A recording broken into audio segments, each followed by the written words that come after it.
So a very warm, mellow welcome to the chapel. Arguably Broadstairs' coolest venue, and that's not because of the air conditioning.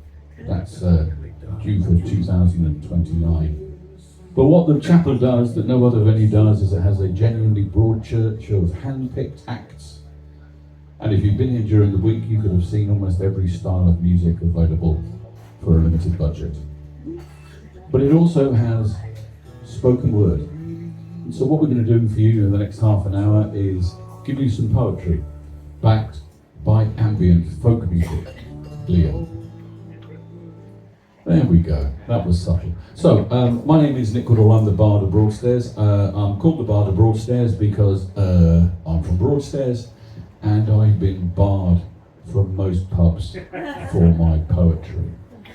But what I'm going to do for you now is I'm just going to give you a few from my current oeuvre, and then I'm going to introduce you to one of my favourite poets who's come all the way from London to entertain you, and you, and you, and you, and you, and you. Now what this means this evening is we're going to customise our poems to you by a process we call desperate telepathy.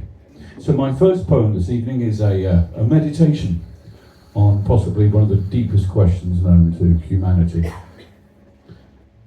Can men be friends with women?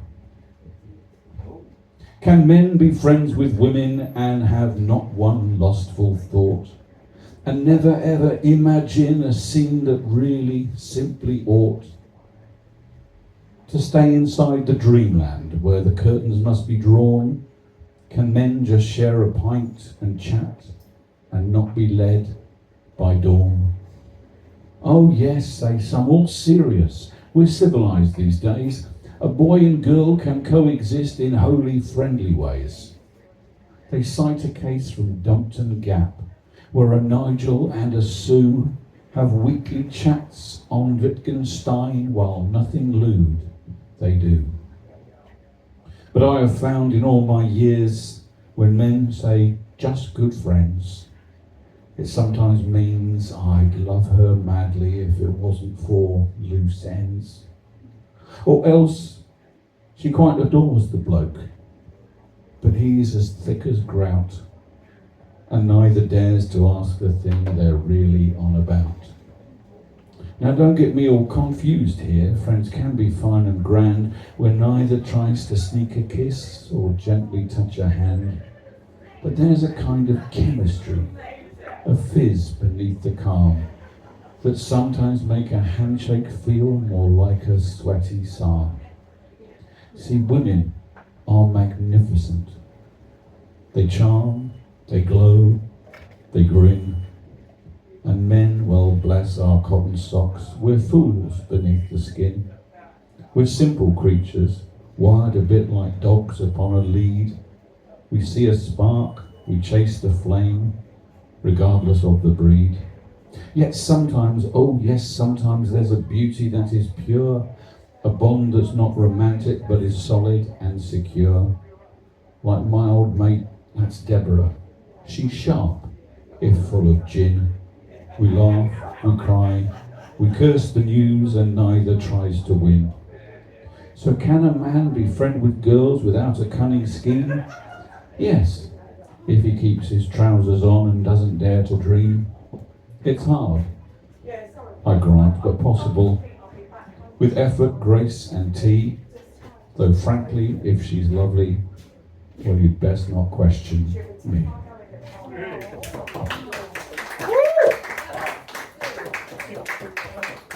Woo, as they say in America. But the next poem is a bit of a room clearer. So this one contains that. Don't apologise, life is short enough. This has 3 trigger warnings. The first one is it refers to alcohol abuse. The second is it even concedes that there might be such a thing as male fragility. And thirdly, it refers to kebabs. He's knocking back another pint. He doesn't want an awful sight. He thinks that he will last the night. He won't. That's what his friends know. Now his jokes are getting louder, hopes his mates have got some powder. Really couldn't be more prouder as his bladder starts to blow. The room's now spinning round him. 2 more pints follow down his chin. The light inside him's getting dim. He won't be going yet though. Oh, just one more, I'll get these all, mate. No, go on, here's the score or anything, I need a piss. He drops his glass, falls on his arse, can't find his bus pass. It's autopilot home. Then in his chair, kebab in hair. He didn't pull, was just a dare I didn't fancy, no. At 3 a.m, like other men who think that when they're drunk they let the pain go, he remembers shouts and knockabouts. He hates to get this low, so he's reaching for another pint.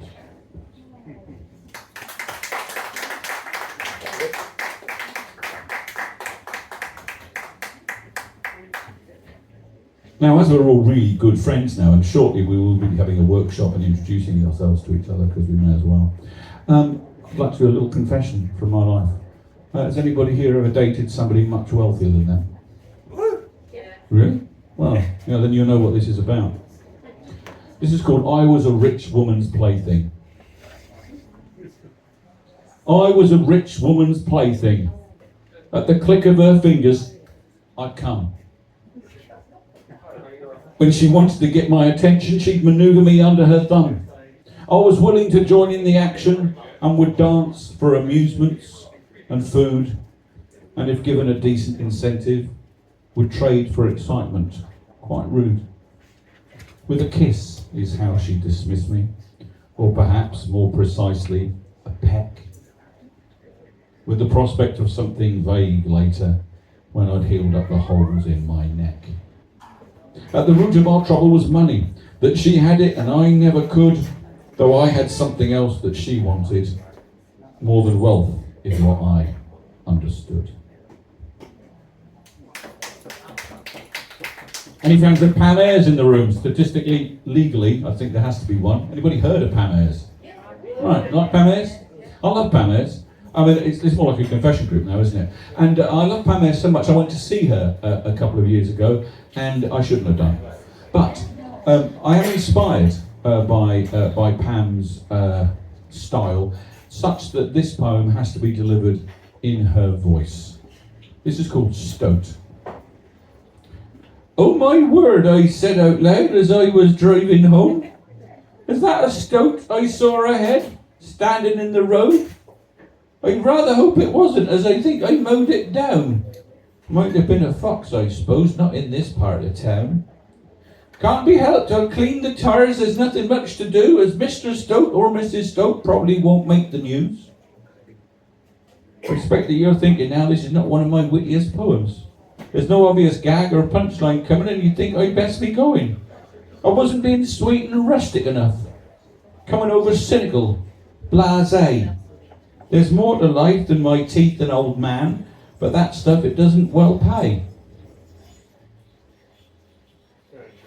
But here's to all the trivia that life is mostly made of, when you don't look out for the big stuff, like justice, peace and kindness, or in my case, a stoat.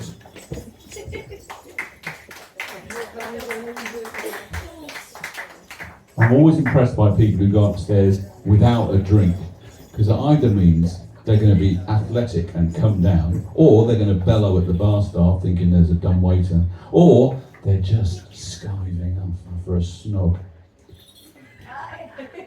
There's already people up there, so it could be any of those. Yeah, it could. Well, this is. Don't forget. All I've got 2 words to say. You Coldplay, and that closed circuit TV is all over the place. And well, I think we've just found tonight's winners. So, we'll see you all in court. Okay, couple to finish with, and then I'll introduce this evening's star poet. What would you like? You can either have the most famous poem in this place, which is the St Pancras. We'll do this by audience votes. You can have the one about the train service here, which will resonate with anybody who took the train to get here. Or you can have one about trigger warnings. Nah, I don't want to do that one. Or you can have, let's think, another ex-girlfriend of mine. It's a poem called Pork Pie Penny. who broke my heart. So, for legal reasons, her name actually is Pauline. So what would you like, trains, Pauline, or... Pauline. Oh, they're always good to hear a popular attack from the sisterhood on one of their own. Let me rhyme you about Pork Pie Penny. She's a girl who likes her meat, but insists that these are her salad days and the pastry's just a treat. Some people think that she's quite mad. They say she's way past barking. They're right. She comes from Upminster. Her sense of humour, larking. It's not all go for Pork Pie Penny. Sometimes she's soporific. It doesn't matter. She'll wake up and return to being terrific. On just 4 coffees, Pork Pie Penny is everybody's tonic. But it must be said that her laughs are snorts, which makes that pork pie quite ironic. There you go. Right. Well, I think that's all you need from me now.